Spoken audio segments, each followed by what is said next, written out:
That's going to leave a mark, right like that. I'll do it. I'll sit there and say, okay, let's see how long it takes for you to become aerobic again. And you'll see your body's still producing all that lactate because you're lit up. The carbohydrate's still the principal fuel. It may be 5 minutes. 5 minutes just to get back to a place where, you know, you're starting to mechanize fat again, which is an indication oxygen is available or dominant in the muscles. What I'd like to do is get a look at the way you're moving. Okay. And, you know, I'll give you an opinion. You know, you're an athlete. You've been running for a long time. I'm sure you do what you do. If I see something I think could use some work, I'll tell you why. I could definitely. These aren't the best running shoes, but. Yeah. I usually wear Pegasus or. That's even worse. Really? Yeah. But you know what? I want to get What do you recommend? I want to get some video because I want to show you some stuff, okay? Yeah. Because I'm already seeing it. Am I doing something wrong? Probably. Well, I'm totally a toe runner usually, and I'm trying not to be right now. But I usually run on my toes like this. Yeah. Am I jumping off after? No, you're doing fine. I'll let you know.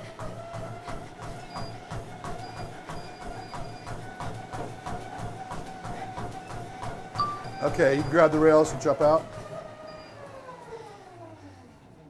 You're on point with what you're trying to do. It's just the biggest mistake you're making is the extension. You're extending the lower limb ahead of your knee. You want to tag the ground. Under. Yes. Yeah. And then, because then your contact point's closer to your center of mass, more force production off the ground, more hip extension. Hips, yeah. The whole thing starts. This is all what my track coach used to tell me that I didn't do it. Yeah. That makes so much sense. You almost want to feel like you're falling, right? Kind of like. Well, yeah. Well, so yeah. So at the end of the day, you want to be pushing off. Yeah. And when you get that push off, you get that hip extension, which causes that knee to come back. Yeah, knee right? drive. Yeah. And you don't want to have to think about it because you're having a braking moment. From this angle, you can see it. Look at that. See that reach? Yeah. See, that's a braking. I shouldn't be reaching like that. You're trying to go this way, and you just stop yourself from doing it. See that? Yeah. So I shouldn't be reaching out. I should be like there. Boom. Yeah. So the knee comes up, foot sets down. Yeah. Okay. Right. And then it's like. So am I taking smaller steps then? No. Because what happens is your stride now opens up behind you. Oh. What you don't want to have happen is to get your stride ahead of you and try to paw the ground and pull it behind you. You want to drive over top, right? You want to drive over the foot. And then, because we talked about this with him just the other day, is that it's a function of creating stability. The key thing here is to be stable. And when you reach out like this, you're completely unstable. Yeah. And then until you get to this thing screwed down into the ground, your foot over top of it, then you're now in a position to drive. But see, your concept of speed is to get a hold of the ground ahead of you and drag yourself to your foot. You want to hit the ground. I wonder if it's also like my hurdle background. Because no. I want you to consciously try to set your heel down after your foot lands, not first. Yeah, we're not going to be able to fix this today. Now see, the way you're landing now, your stride's opening up behind you. Yep. You're not reaching ahead of yourself. Is it faster?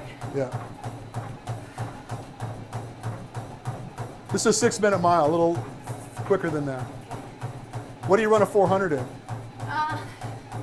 55 is what my PR is, not anymore. Nice. Probably like a minute now.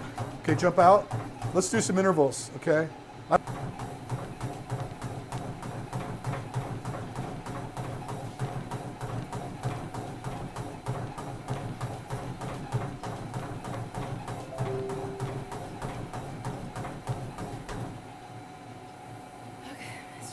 Okay, yeah, just go ahead and walk it off now.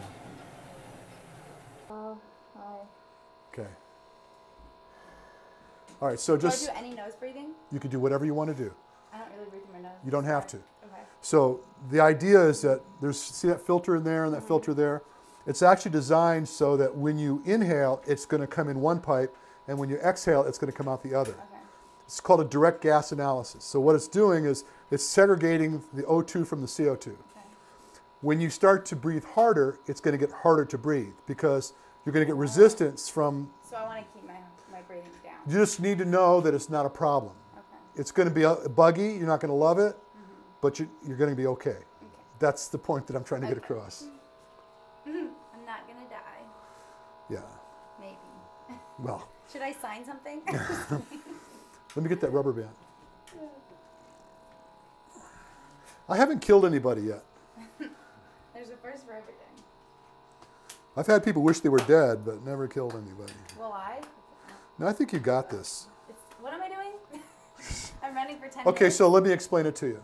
Okay. We're going to first put this mask on you, and once you get the mask on you, it's going to start calibrating. It's going to take 2 minutes. You're just going to stand there, do nothing. Okay. And then once we've got you calibrated, we're going to walk. And we're going to walk for 2 minutes. Speed it up. 2 minutes just walking. Okay. And then after we're starting to get some baseline information to show up, I'm going to progressively start hitting you with work. Okay. I'm going to just give it to you, give it to you, give it to you. When you do this, that means you've had it. You don't want any more. Okay. If you're getting, can't go any further. yeah, when you feel like you're getting close, you could go, because I'll ask you. I see what's, Speed-wise. yeah, well, just distance. effort, whatever. It's not distance. Okay. It's going to happen quick. Point of the matter is that I will see what's happening. I've done this so many times. See what's going on. I will know when you're about toasted. Yeah. And so I'll already be ready to kind of unhook you. Based on my heart rate. So realize that when you get to that place when you're about toasted, then you're going to give me the thumbs down or whatever. We're going to agree it's time to stop. Yeah. And then I'm going to put it in recovery mode. Then I got to bring you back down. Oh. So I'm going to start bringing, it's not over yet. I got to bring the work down. Gotcha. So just trust me, I'm going to get you out of trouble. Yeah. And then we want to see how long it takes for your heart rate to come back down to normal. Yeah. Okay. You good? Yeah. So you guys see that's like her heart rate.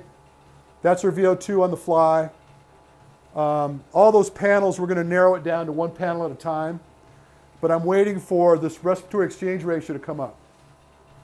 That's the money move, okay? So we start talking about this utilization of energy, where it's coming from, whether you're aerobic, anaerobic. That spells it out. What's happening relative to the intensity of the work. And it's not even going to show up until we're 2 minutes deep. How hard is she going to be going for 2 minutes straight? Like as hard as she can? She won't be going hard as she can for 2 minutes. We're right now just waiting at this low effort to see what the respiratory exchange ratio looks like. And then I'm going to change screens. So what you're looking at right now, that blue line is heart rate, the green line is O2, and the red line is CO2. And so you see that the green line is dominant. That's suggesting she's aerobic right now, because the dominant gas that's being exchanged is oxygen. And you see how they're starting to dip? That's because her respiration is starting to settle. She's getting more comfortable, as is her heart rate. And then we're getting up on the 2 minute line. A little bit after that 2 minute line, we're going to get another bit of information that's never going to get comfortable, sweetie. You just got to let it be. You're going to want to mess with it all through this test. You just got to, it's like an MRI. You just got to suck it up until it's over. So if it was majority red line, that would not be good. What does that mean? That means that something's really jacked up with her metabolism. Okay, so now this is what I was waiting for. That orange line indicating right now is her respiratory exchange ratio. So now I'm going to start giving her some work. You just do your thing, I'll do mine. You see how that line's dropping now? That's heading towards fat. So that left column that you're seeing there indicates where we are fat versus sugar. So at 0.8, where it's just now touching, is 66.6% fat utilization. So that's clearly aerobic, okay? And she's at 136 beats per minute. So I'm going to leave it there for just a little bit. Now see, I just kind of turned up and adjusted. So going north goes away from fat. Going south goes into more fat. So watch, I'm going to start jacking it up a little bit. So it's more sugar now. Yes. But you see how it's starting to flatline? She's adapting. She's going to adjust. And I actually think that she'll probably dump again. Once she settles in here, she's at 149 beats per minute. See how it came down? Told you, it's not my first rodeo. Notice that I stopped her, right? You see how that line just stayed the same? She didn't just become more aerobic, because she's already starting to move some sugar. So that carbohydrate has influence. Now she's at 0.9. That's 32.5% fat. and her heart rate's lower than it was a moment ago. She'll probably settle down again once she gets rolling. I'm going to let her try. No, it's going up. Listen to your feet, dear. Get on your forefoot. There you go. See, when she touches 1, that's 100% sugar utilization. So try to imagine, guys, and I know you see it all the time, they're doing their aerobic cool down between their work. This is the effort. She's almost anaerobic right now. I expect that she'll settle down. Now we're at 8 miles per hour, so see how it just dumped? Now see it starting to turn back up? She's at 173 beats per minute. She's lit up. She's young, 24 years old. You give her a little bit of a hill. This is going to get a little noisy. Don't bother about it. If I get up here with you, it settles it down.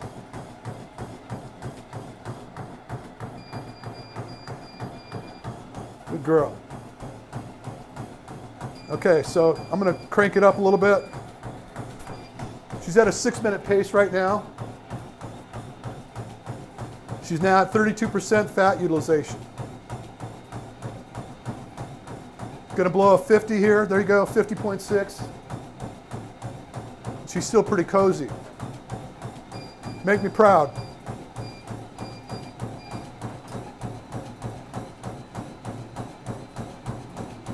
That a girl. 180 heart rate's pretty high though, yeah. Not for her. It's kind of moving around a little bit. You're good, just stay there.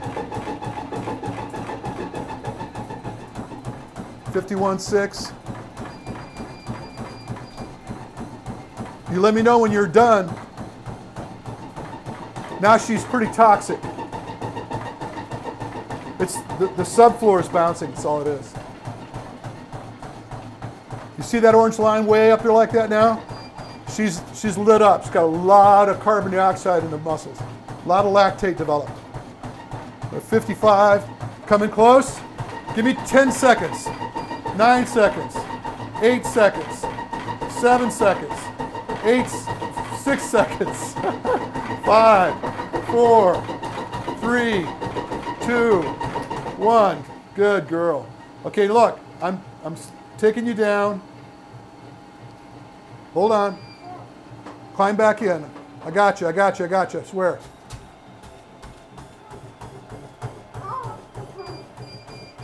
Okay, I got you. Just let it come back down. You got about 30 seconds before we pull you out.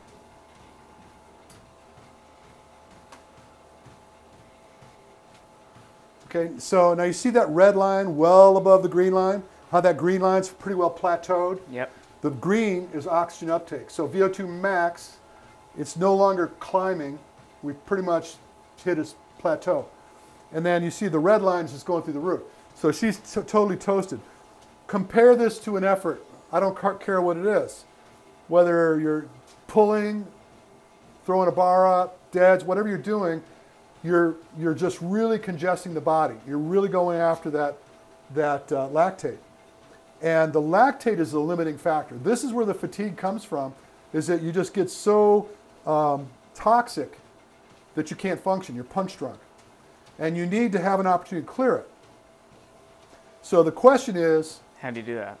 The question is how do you do that, but would it make sense to hit something really high and come off of it and then do it again? It's like banging your head against this wall every time that you do an interval and expect that the wall is going to move. Typically it won't. So it's like, I refer to it as like petting the alligator. You know, you got to be really, really careful in approach or it'll bite you, right? Mm-hmm. So you want to kind of roll in and out, roll in and out. So now obviously the problem for her right now, step to the outsides there. The problem for her right now is she's got this mask on that she just does not love, right? Thank you. There's towels over there in that bucket. Woo! That was good. And I can get you some water too if you like. No, I'm good. See the towels? That was fun. Was it? Yeah. That makes me feel better. Yes. So I feel like it. this is, you know, and this is really kind of where it's at. By the way, that green line you're seeing right now, this is what the computer's defaulted to cause what they call anaerobic threshold. And so here's my problem with that. So you don't like that green line? I don't like where it's at. I don't think it's accurate. Depending on what she's planning to do with her training, has much to do with how much I love that green line.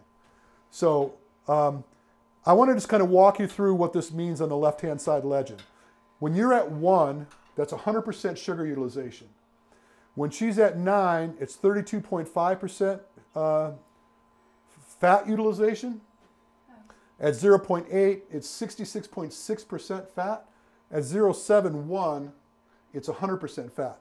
Very rare do you see somebody go there. So what this is saying right now is she's going anaerobic at, and let me show you the heart rate. It's saying that at 142 beats per minute, she's spending 368 calories per hour, of which half of it is coming from fat. So if it was an energy issue that was causing fatigue, that ain't it. Because you're going to be able to store, assuming that you had breakfast, you pretty well repleted, you're going to store 1,700 calories of energy, regardless of just sugar energy. Let's call it that. If we were after your fat stores, even as lean as you are, we could do this all day. Because there's plenty, it's like plutonium, we've got plenty of fat to go around. I'm serious. I mean, what are you, about 9% body fat? 8? I actually don't know. Let's call it 8. Yeah. 8%. So even at 8% body fat, you're probably still holding 45,000 calories available from fat. And if you were aerobic the whole time and really tapping into it, you could do this all day. So that's not the issue. The issue is not whether we're having enough energy to do the work, because we discussed it. You're looking at, what's a typical workout? 45 minutes? 30? For CrossFit? Yeah. 30, 40 minutes? Typical is probably 10 to 20. Okay, so we know that that's not going to be the issue where fatigue is concerned. There's something else, right? So it's the ensuing production of lactate that's causing your muscles to become punch drunk. Do you know who Tim Noakes is, Dr. Tim Noakes? Heard his name before? He wrote a book that's world-renowned. It's called The Lore of Running. And he's a exercise physiologist from Cape Town, South Africa. I actually spoke to him. You know, when I wrote my first book, I sent him this information about what I call motor skill development drills, and asked him, am I crazy, or what do you think? And 3 months later, he got back to me. He goes, dude, it's genius. So anyway, he coined this thing called the central governor theory. The central nervous system is constantly at work to protect you from killing yourself, right? So let's go and do some really extreme work. Your brain's going, what is this guy doing? What is this girl doing? And it starts to think about whether it's going to allow you to continue to do it. It may be responsible for producing more lactate to keep you from going further. Getting overheated could cause a trigger mechanism. Being dehydrated could cause a trigger. Being glycogen depleted could be a trigger mechanism. But if you went through the list and started looking at the things that potentially are keeping you from work, well, glycogen isn't the issue because you got plenty of that. Fat's not the issue. It's not about being aerobic or anaerobic. What's left? It's got to be this ensuing production of lactate and whether you're able to dispel it. She's more into doing high intensity work. Even when you were competing, it's a pretty short duration, high intensity effort. Not endurance at all. Right. So the point being is that the fact that you're way up over the 1 like this, that's how you roll. You develop the capacity to deal with a lot of lactate as it's being produced. What do you define as endurance? Just for people watching. Well, endurance would be subject to the distance, first of all. How far can you sustain effort? With a low How heart rate. far can you prolong fatigue? Yeah. Okay? Because fatigue is the enemy in all of this. Yeah. And fatigue, as I just suggested, could be a product of a multitude of things. Because some people might just be really tough. Well, you could be, that's how you were, well, you so, could but run your tough is taught. Tough isn't something you just wake up one day and become. You teach yourself to be tough. So if he's just typically got an attitude that he doesn't like to quit, he's teaching himself, he's training himself to endure higher intensity efforts. And then his limit to this fatigue may be pushed further back, more allowance from the central nervous system, right? Because the body said, he did it yesterday, he did it the day before, he didn't die. Let's give him a little latitude. Do you see how that works? Yeah, for sure. And so... But some people, endurance could be like a way shorter time, like it could start at a way shorter time period than others, right? I'm not sure if I follow you. So like, does someone become in the endurance realm at a certain like minute mark, like 10-minute mark? Because a lot of people... Are you saying that somebody shifts to being in endurance? Yes. Because you could read stuff all day long. I know this is complete jargon, but I want people to understand. Yeah. Well, so people define endurance by 20 minutes. If I understand what you're asking me, if you start out at a particular intensity, well, let me put it to you like this. If I said to her today, hey, guess what? We're going to run 15 miles today.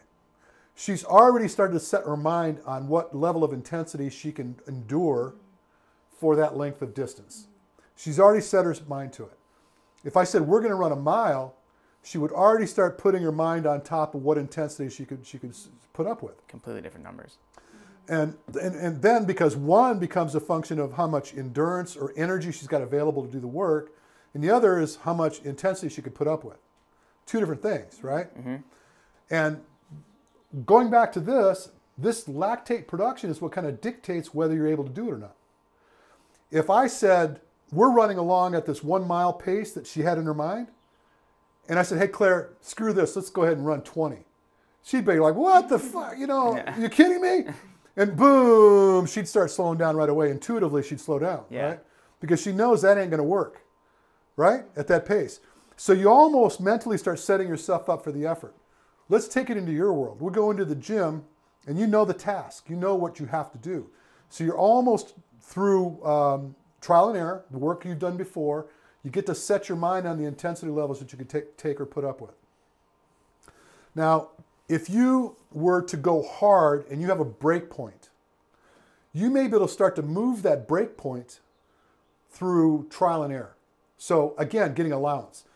You could do, let's just put repetitions over time. X weight, let's say you got 200 pounds and you're going to move it, however, for 30 seconds, right? And you're blown out. And then you give it a little bit of a break and you come back and try it again. And through the course of week after week after week, the amount of repetitions you can create for that timeline starts to improve. There's a combination of things going on. You may be getting better at pushing that lactate. You may be getting more musculature, more neural drive. You might be, all of this stuff might be happening. You're better at pushing the lactate off. All these things happen. But the principal thing in all of this, once you get to that place where the banging against the wall doesn't work anymore, you got to get into a place where you start to deal with that lactate. Because if that's the enemy in the room, you've got to sort that out. You've got to sort that out. And I don't think, personally, I don't think that, just going aerobic, especially from a generic sense. I could tell her, and I haven't done that yet, I could tell her where I'd want her to go back to work. I could tell her where I want her to stop. And so I wouldn't think in terms of maxing out and then completely recovering. I would govern the top and I would govern the bottom. Don't go all the way down. Don't go all the way down. Don't go all the, huh? Where would that have Let's take a look. Just based on, let's take a look. So I draw this. You see, there's a line beneath this one we didn't talk about yet. So I would say Blue line. The blue line is aerobic threshold. And now, by the way, I'm getting fast forwarding to answer her question, but let me just kind of back this up. When she gets to this point right here, that's 100%. 175 beats per minute, it's 100% sugar, 937 calories per hour. But guess what? That is not our problem. Because guess what? She could still do that. For a 10-minute workout, no problem. It's not like, oh boy, I'm out of gas. The problem is not being out of gas. The problem is how toxic did you become when you got to that level of intensity? And how well did you handle it? So the fact that you're still way up over the top, and really the limiting factor for you was probably that mask. When you got up there, I'd probably like you right about there. That's 182 beats per minute. Let's just call it 180. I would have you do interval sets that would probably be, let's take you down to, say there. Nah, a little less. So that's between I would go 160 and 189. Yeah. So, and then what determines what's allowable is the timeline. How long is she going to do the work at 175, right? So you're going to get there quick. In 2 minutes, 3 minutes, you'll be at that top end heart rate. Then if you supported it for 6 minutes, you're going to start to burn up, right? Because you're really getting toxic. It's just a function of how well are you getting rid of it, or how well are you displacing it? And you talk about the lactate shuttle system, okay? Which is really important if you're trying to go long. Because you want to take that lactate that's, you moved it out of, let's say it's leg work, you moved it out of your quads, you put it up in your lats, sits there for a while, comes back down in your liver, gets converted to glucose, goes back into your muscles to go to work again. Welcome to Ironman training. Wow. Because they're going to go 9 hours, 10 hours, and when they're on that bike for 5.5, 6 hours, depending on where you are from an athlete perspective, you're burning a ton of energy, a ton of it, and you can't eat it. You can't replace the energy at the rate that you're dispelling it. If she's, well, look at this. At the low end, if I put her just at, well, let's take it up a little bit, because she'll run hot. I'd probably put her at about 170 beats per minute, 894 calories per hour. Let's call it 600 calories an hour because you're using a little bit of fat. At 600 calories an hour times 8, it's 4,800 calories. You can't get that, not likely. No. Especially if you're completely ready to go, your body's completely repleted with energy. You're probably going to store about 1,700 calories maybe from sugar. So once that goes, where are you going to go from there? Now we got glycogen depletion. You're toast. So, a lot of goo. Well, then you get sick and you shit your pants, right? So you can't do that either. So the only place that you can get this energy is from the lactate. And so you got to get better at hovering in this innocuous place where your body is forced to figure out, well, what are we doing with this? I use an analogy in a podcast that I love. And I used it for lay people to kind of just get a sense of it. And I was having a conversation with a guy. I said, so Ryan and I are working in a library. He's my assistant, right? End of the day, we got to put the books back. We got our little cart. We go to the aisle. We're going to put the books up. I said, Ryan, here. I throw him a book. He puts it on the shelf. Throw him 2 books. He puts 2 books on the shelf. I throw him 3 books. 2 books go on the shelf. 1 hits him in the face. He can no longer keep up with the production of books. Okay, so this is what lactate tolerance is all about. You get to this place where it starts to become too insidious and it takes you out. So what you want to do is you want to play at 2 books for a while. Until you get really good at 2 books, then you're taking 3. And then you're taking 4. But if you just rush in there, here comes the book. You're going to get it right. This is where my complaint in that linear fashion training comes from. Because they're hammering it out and they're hoping that they dispel enough of the waste to get back and do it again. But what happens is the alarms go off when you get to the top. Central governor is saying, I don't like this at all. We're going to stop him from doing this. It's not even fatigue anymore. It's just you're not allowed. You're not being allowed to do the work anymore. So are you talking about like in CrossFit, like when you're competing, doing multiple events and blowing yourself out in one? Well, let's just say that I'm not real comfortable with what that looks like. Yeah. But let's just say that you tax yourself too early and you're not allowing yourself to recover well enough because you haven't trained yourself to recover fast enough. And the next time, maybe you've depleted 20% of your ability to produce work. So your fatigability is now down to you're going to produce 80% work as opposed to 100. And then the next set, now you're at 75. So you just know that diminishing return. You're trashed. Yeah. This is not going well. And next thing you know, you're laying on the ground and you're trapped. So you haven't really made friends with this fatigue. And that's what I'm suggesting is important. I'm suggesting that we can get in there and not take that beating, make friends with it, pet the alligator, and then start to shore it up. So we're talking about where does it go from here? We start to pop this up and bring this up. So we're going to reduce the amount of recovery we're going to get, and we're going to start taking on more work, right? And you'll start, by the way, if you're playing this out, if you're actually using something rather than perception, like a heart rate monitor that's giving you data, you got this in your laptop, you're looking at it, go, wow, in this last workout, this is where I started to die. Look at my heart rate response. I'm way, way nauseous, because you could look at it relative to this, where you were at, and now you got something. Now you're starting to really be clinically intelligent about your approach to your training. Yeah, that's cool. Yeah. Well, you know what it is? It's no longer guessing. I hate guesswork. Let's look at this. And everyone in CrossFit's guessing. I understand that. Yeah. And every that's workout is different. It's hard to measure. well, but it's Not necessarily though. because it's work. Yeah. You could throw various types of work at your body, but your body just defines it as work. So it might be subject to your legs, it may be subject to your upper body, but it's just work. And then the production of the metabolic byproduct that you're creating from the work, if it's not getting flushed, if it's not getting cleared, then you're running at half mast. You're not ever really developing it. And the problem with it, not just in CrossFit, but I deal with this with OCR too, because this whole Spartan thing is like, they call it Spartan the fuck up, right? They want you just to learn to take it. Yeah. And I'm like, that's the stupidest thing I've ever heard of, right? Let's learn to train, so let the other guy take it, right? Yeah. I want the other guy to take the ass whipping. I want to hand it out. It's the same thing. I work with boxers. I teach them to manage that work, break these guys down slow, and then when they're like, they've done all they can do, and they're like, it's like they're trying to hit you with their purse. They can't even throw their arms up anymore. The Rocky Balboa effect. Well, because they're so lit up. I mean, there's so much lactate resident in the body that they're punch drunk. They can't produce. If you ever hit a speed bag before or sparred with somebody, hit focus bits, after a while you can't move your arm. I mean, you're so I call it lit up because you have so much lactate that you haven't had a chance to free. So that's what this is about.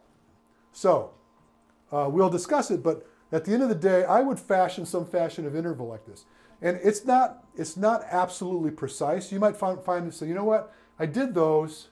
I think I could have done just a little bit. I didn't need as much recovery time. If you were looking at the timeline for your heart rate to come back down from that 182 to 172, let's say that you recovered in 30 seconds. We got to shore up the bottom. That's a little too conservative. If you find that it took you 2 minutes to come back down, we need to dump the bottom, maybe dump the top, right? But we're going to adjust accordingly until we could progressively start gaining ground. You start noticing your lifts are improving. But can I tell you something?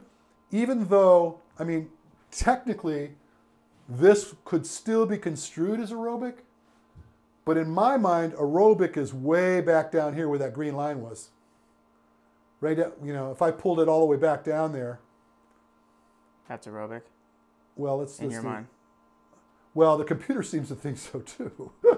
So look, if I go here, that's 137 beats per minute. That would be entirely too conservative.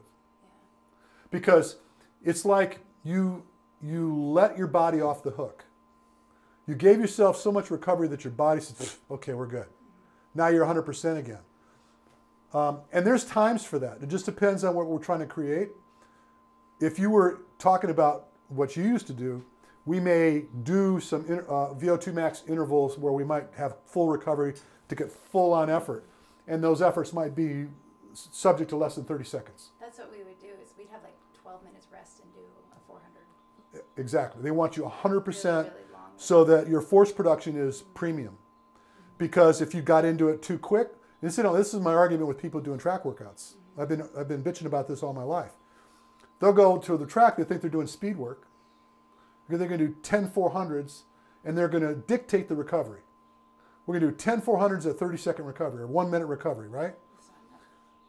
Well, the first interval is going to be fast, and they're going to see declining return. You're teaching yourself how to take a beating. You're not teaching yourself how to go faster. What I was showing you here, that's how you teach somebody to go faster. This is a neurological adaptation you're looking for. Speed is neurological. If you try to take yourself out to the limit, guess what? Brain starts shutting you down again. You know what the benefit here is? Plan A is to stop. When you can't get out of it because you're trapped, plan B is to figure it out. Your brain goes to that next mode. You like it? And then that's when you start moving the central nervous system limits, yeah? Yeah. So there's two things that are going on with that speed. The two things that are going on there is that if you jump onto the belt incorrectly, if you reach ahead of yourself, the belt's coming at you. And so you're going to have a collision. It's not going to work. If your foot makes contact too far behind your body, you're going to get pushed off the back. So you have to hit it precisely. You become efficient. Yeah, and so then it's like surfing. You either catch the wave or you don't, right? Just landing in that spot and you're getting it and getting it.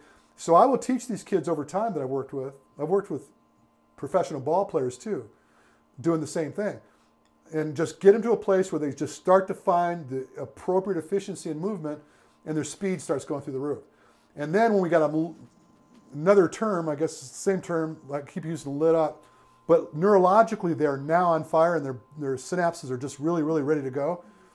Then I bring it back down to something that would normally not be sustainable, and it's easy. They can do it, right? So it's a lot of different stuff. But that's cool. Anyway, what did I want to do?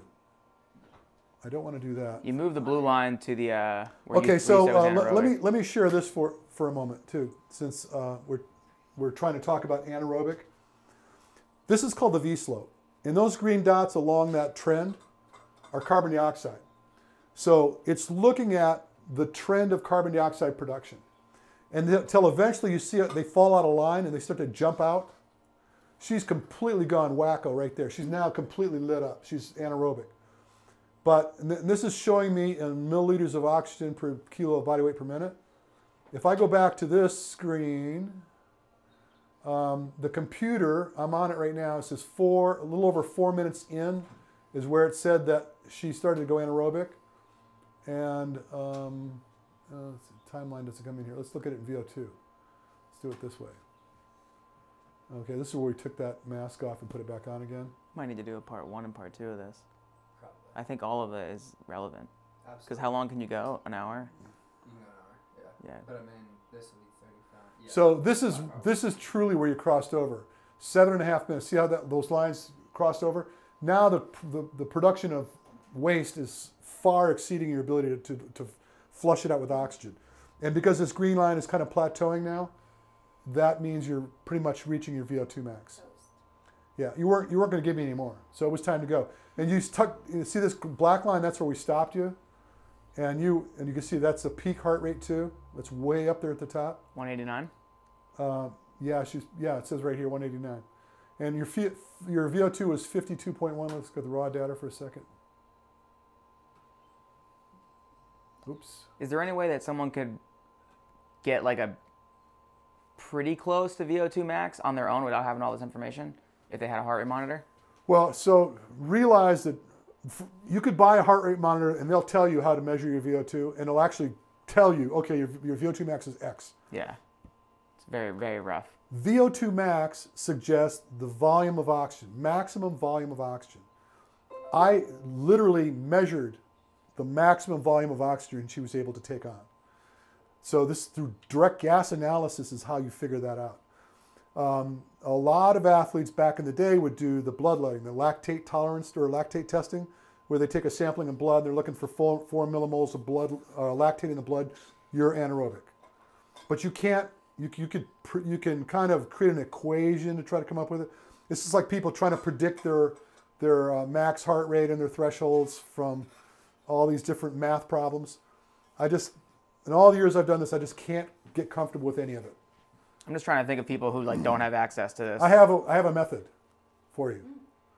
Should I share it? Go to any of your nearest college and just get it done? No, I'm talking about to predict it. Okay.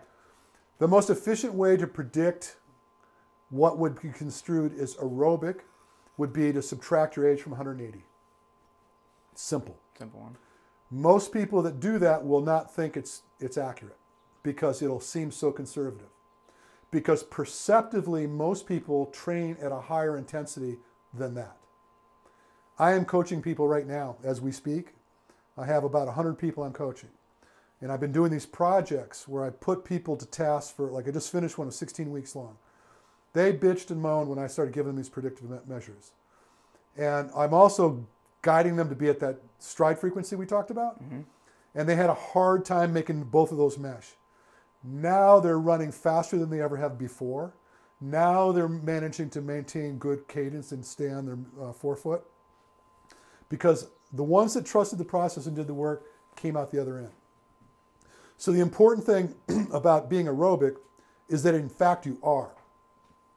So I would rather be conservative and know that yes, I am aerobic, than think that I got more than that and I'm quasi-anaerobic. So for example, if I go back to her, I will bet you if you took her to the track and just let her run for a while, she'd probably hang out at about 175 beats per minute and feel just as cozy as can be.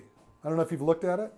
Do you wear a monitor? I do. I have a watch with one. Okay. I don't use it. Well, so point being is that just blindly take you to the track, let you run for a while, going to run for 2 hours, whatever. Mm-hmm. Not 2 hours, maybe an hour. Mm-hmm. You'd probably be in around that 175 beat per minute range and feel all right. Mm-hmm. Perceptively, you're all right. And guess why? Part of the reason is because you have not depleted your energy stores. You might be ready to eat. Mm-hmm. You might be a little tired, maybe you're taking some glucose drink or something like that. But at the end of the day, you're fine. And you can come back and do it again tomorrow. Mm-hmm. And you can come back and do it again the next day. And your training is at 175 beats per minute. And you would argue with me that, no, I'm good at 175 beats per minute. But in fact, you've been soliciting to your anaerobic energy system the entire time. Mm-hmm. The entire time. And so it's not high intensity anaerobic, but it's just enough to keep you from gaining the benefits that occur when you are aerobic. Mm-hmm. You develop blood volume, red blood cells, mitochondria stores. All this stuff that happens when you're aerobic does not happen when you're anaerobic. You asked about that earlier, whether you could get the benefits of being aerobic, being anaerobic. No. But there's a different benefit. Which is you teach yourself to utilize energy that you manufactured. That's important. You cannot get aerobic results from being anaerobic. Cannot. Or vice versa. Or vice versa. You cannot get anaerobic benefits by being aerobic. Now, I've heard it talked about, I've watched some podcasts. By the way, I don't watch podcasts. But when I'm trying to figure out something, I'll research. So my research has shown me that there are people talking about the importance of being aerobic while they're training to get higher intensity. If you're soliciting to your slow twitch fibers, there's no value for your fast twitch fibers. If you live in your fast twitch fibers, there's no value for your slow twitch fibers because your body will adopt whatever stimulus that you created for it. And there's the slow oxidative glycolytic fibers, which are the intermediary fibers. People tend to spend a lot of time in there, and they may not get, it's like you pull, you push, you pull, you push, you pull, you push. 6 months later, you know where you're at? Right where you started. If your focus was, I need to be more aerobic, you need to be more aerobic. If you want to have more intensity, you're going to be more intensity. There's a thing that's termed the arterial venous O2 difference. Mm-hmm. So she could be respirating really, really heavy, have a really big heart rate, really big VO2, and have a really shitty aerobic threshold. Because spending all of her time developing dense muscle fibers, they're not porous, they don't take on oxygen very well, and so the air comes in, visits the muscle, it's too dense, can't take it up, goes right back out again. It just leaves the party. And so you're ventilating like crazy, but you're not taking on any of the benefits. It's like I'm throwing, you ever see those telephone booths where they have the money go up in the air like this? Yeah. And the guys are crazy trying to grab it? Yeah. And you go, oh, you got nothing, right?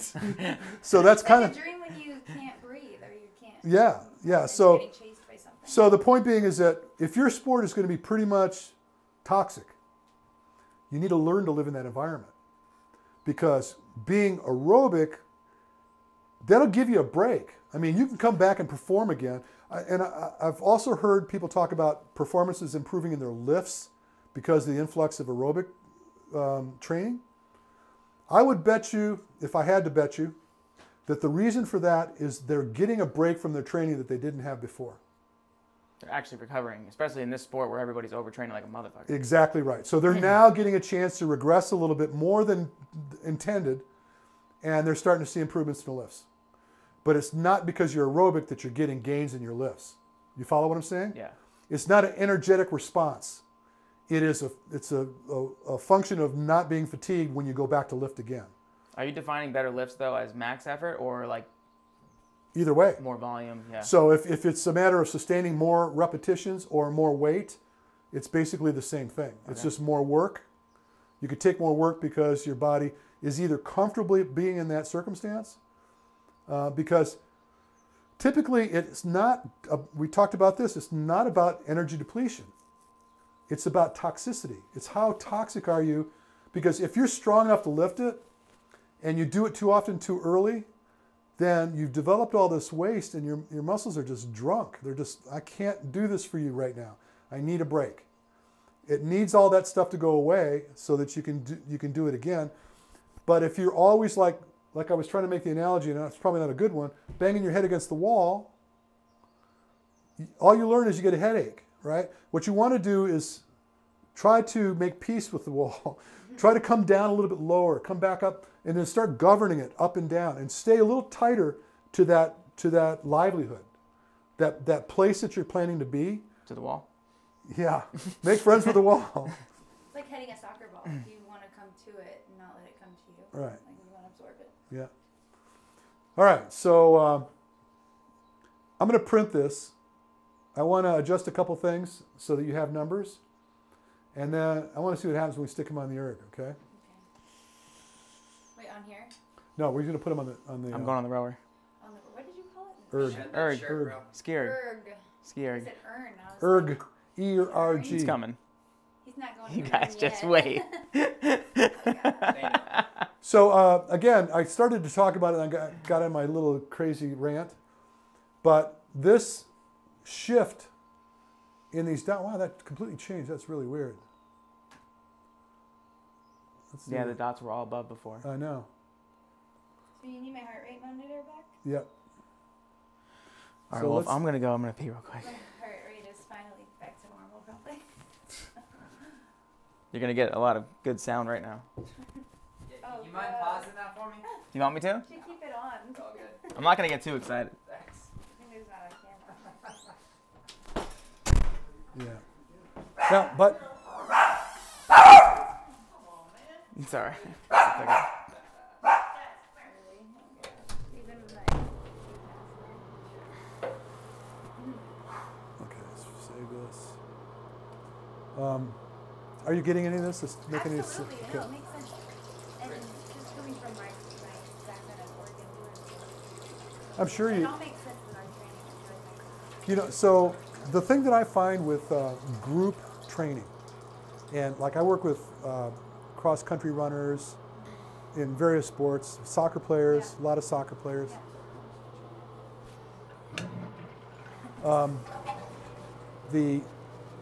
The nature of it is you got 75 kids, 100 kids.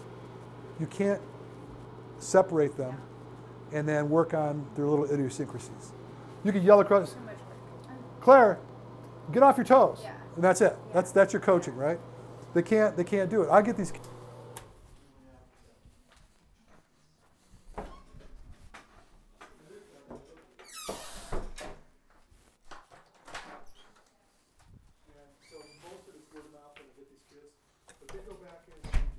I bet. Well, no one can teach them this. Like you said, like there's just not enough. I have a soccer player I'm working right now. She's 15 years girl? old. No. No. She was killing it too. Yeah. Every time she's home for whatever, her mom calls me. She's home for 2 days. Can you see her? Oh my God. You know, and I work with her. Yeah. But, you know, I didn't show you the 360s. You know, we start going into moving in one direction And turning. and face completely the other direction, No, going but backward. Oh, yeah. Soccer. Got to watch You the have to video. do that. And then doing lateral stuff, karaoke on the treadmill. On here? Yeah, With the. yeah. Oh, wow. You know what's really funny to me is like, I started testing athletes in about your birthday. Oh. About 24 years ago, right? And When I figured out what I can figure out with this information, I felt like I knew something that I said, wow, this is freaking cool. If I can do this, look at the edge I'm going to have on everybody else.